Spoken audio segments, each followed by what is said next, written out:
Howard? Yes, I'd like to take about as much time as Mrs. Bleed did.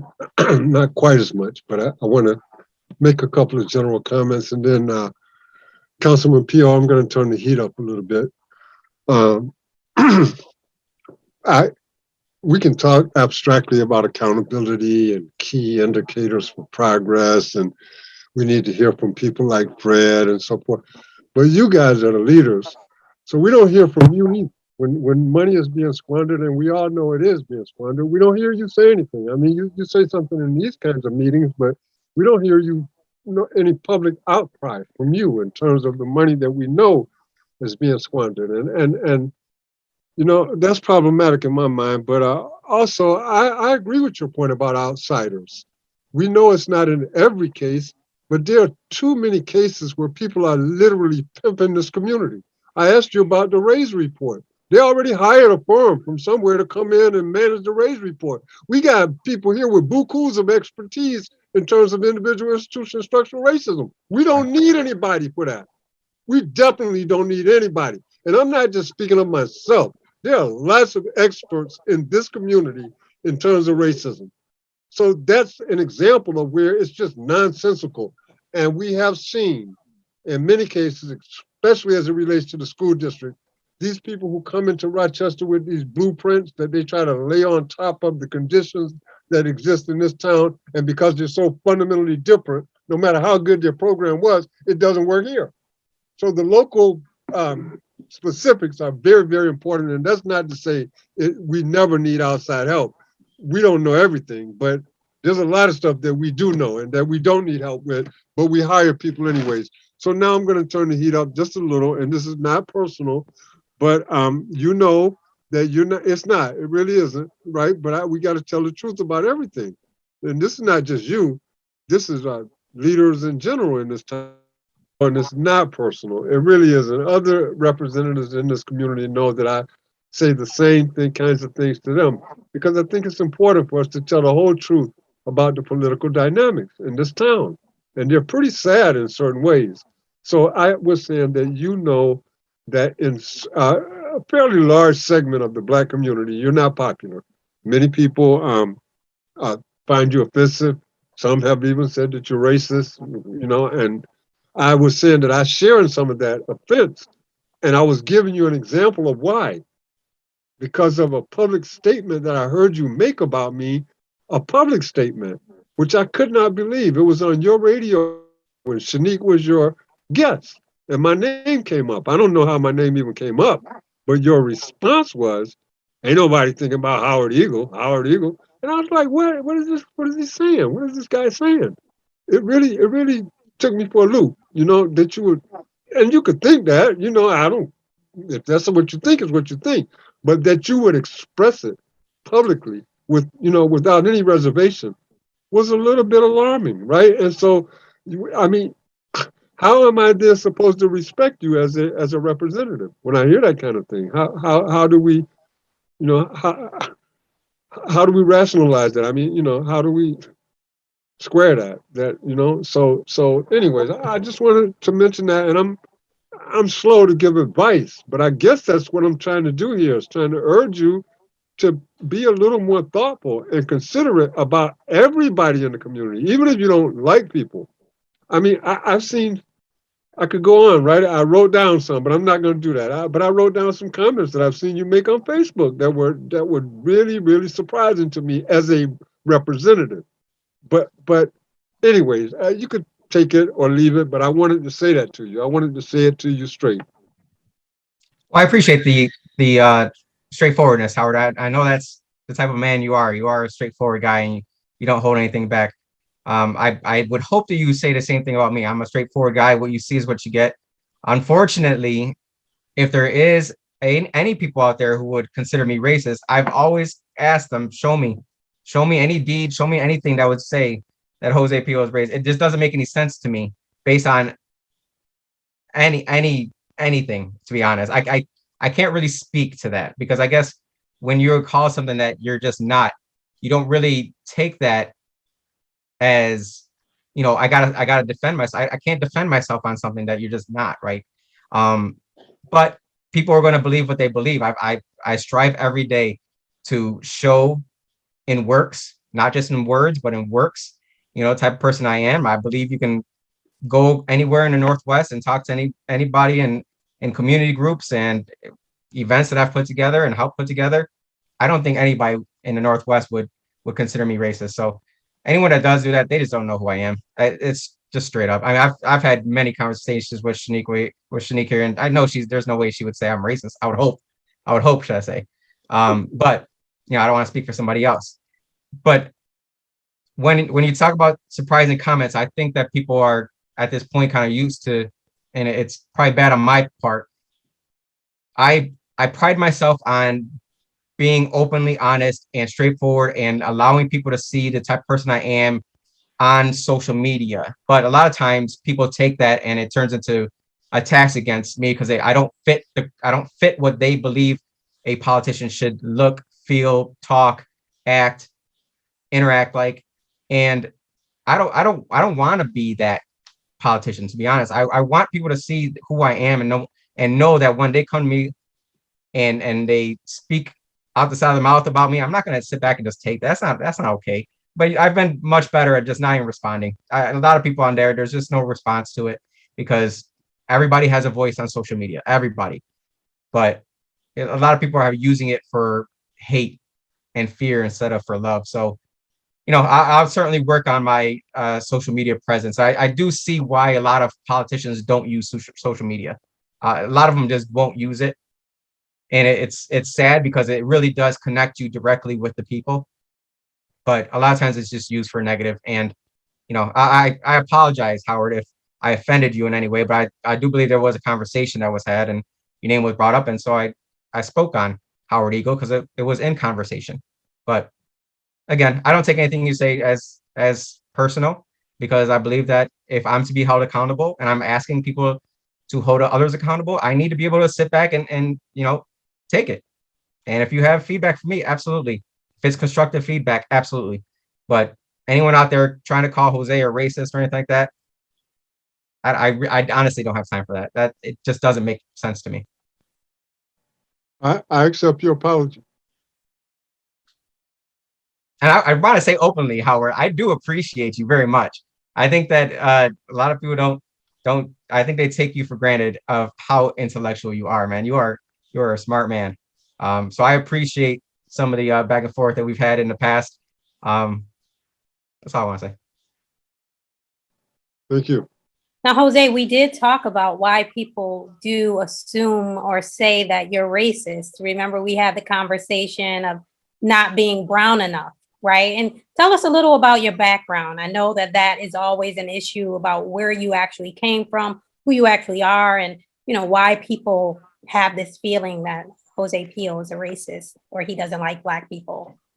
Yeah, I think people kind of, there's been many words said about Jose Peo, and a lot of it is by people that have never spent a minute talking to me. I believe that if anyone spent just a conversation, just sit down with somebody that you may not have any information about, just sit down with them and talk with them. Me, I'm an open book. I was raised on the Northeast side, very poor. I mean, my mom was a young teenager. I came from terrible circumstances. I should not be. I don't want to give up my mom's, personal information, but there's no way I should be on this earth. We went through a whole lot first couple of years of my life, from families with, our family's full of drugs, drug dealers, jail. I'm probably the first man that has gotten past 10th grade in my entire family. But I finished high school, went to the military, got into military with a very high score on my Army test. They said, we're going to give you a second test. Let's see if you were actually, this smart. I got into military intelligence. I did an amazing job in the Army. I loved it, but it just wasn't for me. I knew I wanted to own businesses. Got out, went to college, SUNY Brockport. Had a lot of fun. I knew I was coming back to Rochester. I was stationed in Texas. I was in Korea, deployed to South America, in Colombia, Curacao. I was even deployed to Puerto Rico 5 different times. How amazing of a deployment is that? So I had a lot of fun in the military. But I got out and I knew that I wanted to give back to my community and in the ways that I know how. I know business, I know finance, and that's what I do now. I do get I get businesses funding. Any kind of money that a business needs, I get that money for them when banks won't help them. I've had 10 years in finance industry. I worked at big banks, small banks. I know what the banks do to our community. It's some of it's good, but a lot of it is holding our people back. And I say our people because I mean our city has been held back because we just don't understand finance. We see it as maybe a a bad thing. We see money as a bad thing, but it really is about choices, being able to make choices, about having freedom. And I want to provide that to the people as much as I can. But I'm of the mindset where politicians need to be more like referees, meaning we're off to the side.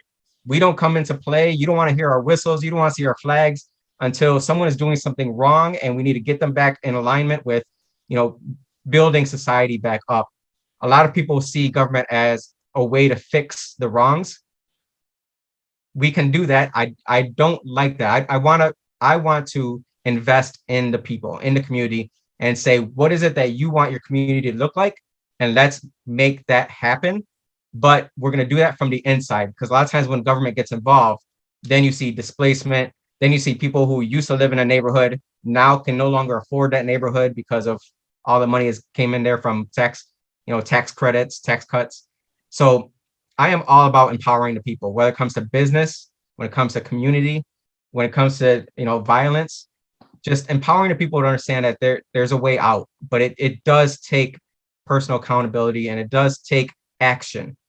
A lot less words. A lot people are quick to go on social media and do this.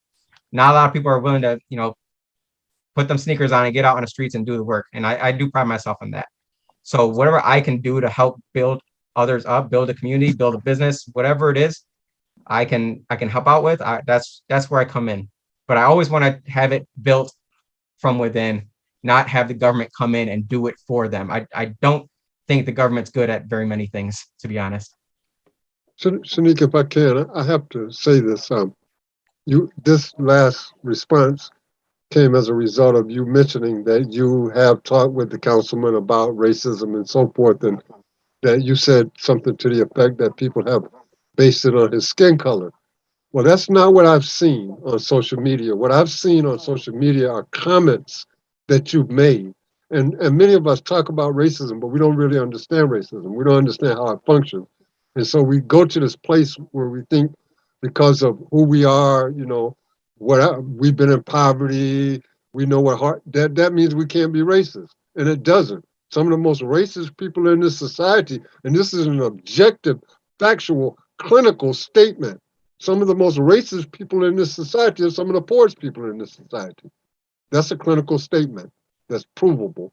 But and so I'm saying that often people are quick to say I'm not racist, who don't really understand racism in all of its forms, in its individual form, its institutional form, its structural form, and how it works, how it operates, how it functions, how it manifests, and so forth. And so there's a need for education around that. I watched some of those conversations on Facebook, and I had problems with some of the comments I saw, but I'm not going to talk about them abstractly. If we were in the moment, I could tell you what problems I got with the comments. So in this community, we actually do need to talk more about racism. All of us need to talk because we many of us are quick. I'm not racist. No way I'm racist. I got black friends and white friends and all kind of friends, and I go here and I go there. That's not what determines whether or not you're engaging in racism. It's not a matter of the noun pointing at people and saying you're racist. That's not. Those of us who are serious about understanding racism and wanting to reduce it significantly, because it probably never will be eliminated in any of our lifetimes. But those of us who are serious about wanting to reduce racism, we're not into this pettiness where we're pointing fingers at people and calling them race. No, we're talking about behavior. That you can engage in racist behavior without even knowing it if you don't understand how what some of us call the tripartite beast and illness of individual, institutional, structural racism functions. And many of us don't know. We talk a good game, but we really don't know. So I just wanted to say that I haven't seen comments, Shanika, about his skin color, that people think he's racist because of his skin color. I'm not saying those haven't happened, I but have gotten it. I haven't seen them. I've been called white adjacent, which I don't understand what that is. But Okay, I haven't seen that. I'm not aware of that, but I don't. That's yeah. crazy. So that's foolishness. That's I'm what I'm glad you talking saw. about. I'm That's glad you see it as foolishness. crazy as I do as well. Yeah, that's foolishness. That's not what racism is about. Well, Howard, what we talked about, Jose and I, we talked about him appearing to be white. Like he, when he makes certain comments, people take his comments more as if a white man has made them. So we laughed about him not being brown enough. It's not a joke, but at the same time, sometimes someone with darker skin could get past saying some of the comments he's made, possibly. What do you think about that, Howard? Well, I'd have to see the comments. That's what I'm saying. Okay. A bad thing that we do is we speculate.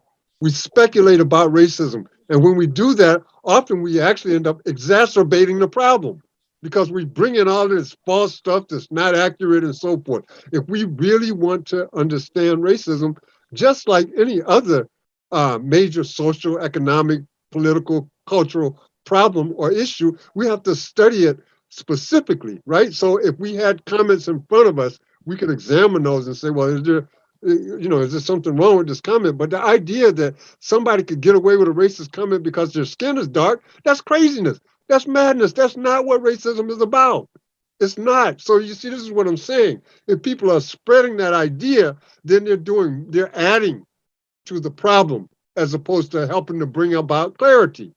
In this society, relatively few of us really have clarity about racism and how it functions, which is kind of an indictment of our education system. But no, it don't have nothing to do with that. I mean, it doesn't. It doesn't have to do with he's light skinned and so he can't get away with a comment, but Fred is a little darker and he can get away with the same comment. No, that's foolishness. That's not how racism functions. But Howard, so you don't believe in colorism? I believe in colorism, but it's not about what comments you can make. That is colorism among people of color is really in its full blown sense. It's inferiority complex. It's that we have been taught that some of our people we listen. It's so deep that even until this day, you have people in certain families who believe that some of their children are better off or more likely to be successful because they're light skinned as opposed to their dark skinned children. You go into our schools and you will hear light skinned black children saying to darker skinned black children, you old black thing. That's deep psychological dysfunction that's been passed down through the generations. So I believe in colorism, but what is it? And where did it come from? And how does it manifest? And how do we address it? How do we address it? I mean, if we want to fix it, or do we just want to talk about it? That's another thing. In this community, people love to talk about issues, talk them to death. What's the solution? If we are going to do away with colorism, I mean, I believe and I know it exists. What people call colorism exists. But the more critical question is, what do we do about it? How do we destroy it? Because there's nothing positive about it. So yes, I know it exists, Shanique. I know that. But I'm not preoccupied with discussing it, hypothetically. I want to talk about how we move past colorism. Well, I think that there's something from the past. Sorry, the wind is going crazy. A post from the past when I called out. You said that politicians aren't speaking up and specifically about money being squandered, but I think that we're not speaking up a lot about time being squandered because at the beginning of COVID, I did call out our leaders for worrying. They were too concerned about the medical disparities in the Black and brown communities and not more concerned about preventing people from catching COVID to begin with. As a city, as our city leadership, we don't have power over medical disparities or anything like that. That's a county health issue. And the fact that I brought up and I said, our Black leaders are focused more on the lines of color for medical disparities as opposed to talking directly to the people and making sure they don't catch COVID to begin with. I was told that the fact that I wasn't Black, that I couldn't say that only someone of Black skin color could say something like that. And so that's something that, I've had many discussions about, because I am upset that people were calling me racist for calling out our leadership for focusing on the wrong things. And the fact that I wasn't Black, that I couldn't say that. I couldn't call out our leaders like that. I said, that's absolutely ridiculous. But I think that's lends to the conversation we just had, where, you know, if people of certain skin color can get away with saying certain things while others can't, and you know, when you speak up about a topic like that and not afraid to talk about race, I'm not afraid to talk about race because it's nothing to me. You know, I'm Puerto Rican. Race has been my entire life, but it's not something that's my forefront. It's getting the results that we need in the city. And some people, you know, I was not allowed to say that. Yeah. I Well, was not allowed to call out any leadership because I was not Black. So I have to see the full context. See, that's what I'm saying. I have to see the full context of that conversation because I'm sure that somebody else would describe it differently than you. And so I would actually have to witness the conversation myself to really be able to give an intelligent opinion about what is Absolutely. being said and so forth. But what I do know is this. Remember, people were dying. So some of the concern about focusing on the disparities had to do with the fact that Black people was dropping dead, was dying. So that, see, yeah, I have to have full context, right? But nobody could say you can't make a statement about Black people because you're not Black. That's crazy. And I'm just wondering if it's really that simple, if that's really all that was said, or was there more to the conversation? And I tell you, to hear you say, and I don't think you meant it, to hear you say, well, race is nothing to me because I'm Puerto Rican. No, race is part of the reason why racism is part of the reason why we can't get the progress that we want. Because of the rules, the regulations, the policies, the practices, the procedures that guide and govern the institutions, including the one that you're a part of. And in order to understand that fully, you have to place your examination into historical context. You see, we look at conditions as they are today, and we want to just begin right where we are, making sense of things. You can't. You got to ask, in many cases, you can't. Not for complex issues, like you were talking about how complex the issue is around money. But to understand how things got to be the way that they are, you got to place your examination into historical context. What happened to produce the current condition? We know the current condition is not right. We know that. But if we don't understand what produced it, then we can't undo it. And I would submit to you that many people don't want to understand it because they're benefiting just the way things are. Why would they want to change them? I believe that. I believe that. And so, you know, for me, a bottom line becomes this. What are our goals? And in business, you know this, if you're a business person, you know this. In business, they talk about SMART goals. I don't like that language. I just talk about concrete, measurable goals. Measurable. That when we say we have a goal, when we get done, if we have accomplished a goal, we can use at least one of our senses to detect it. Either we can smell it, we can feel it, we can see it, we can hear it. That's what I mean by concrete. Right? No abstraction, real measurable stuff. And Mrs. Bleed, with all due respect, I know who Mr. Akeley is. I know Jennifer Bannister and so forth, right? But with all due respect, and they do good work with young people, don't get me wrong. But it's a drop in the bucket. Our most challenging youth in this community, nobody's working with them. In fact, most people scared of them. Won't even step to them. You talk about putting boots on and hitting the streets. Many of us won't even talk to our most challenging youth. We're afraid of them, and I won't say in some cases not with good cause, because it's dangerous right now, more dangerous than I've ever seen it. But I just don't want us. I think it's a problem sometimes when we make relatively small progress and we begin to pound our chests like we've really done something great and it is good work because you're right they work with young people for the most part who are right on the edge. They could go either way, and so if they are quote unquote helping to save those youth, that's a good thing. Nobody could criticize that. But then for us to become so comfortable because of that little progress where the masses of our youth are are still in trouble, dying out, flunking out, killing each other, fratricide, actually, literally in the streets. and we're comfortable with small amounts of progress. Not me. Never. So I don't know. That's problematic, you know. And again, I respect Mr. Akeley and Ms. Bannister, but the way they came into this community and started working with Black youth in particular, because they work with Black youth for the most part, Black and Hispanic youth, and didn't ask nobody nothing. But that's not their fault.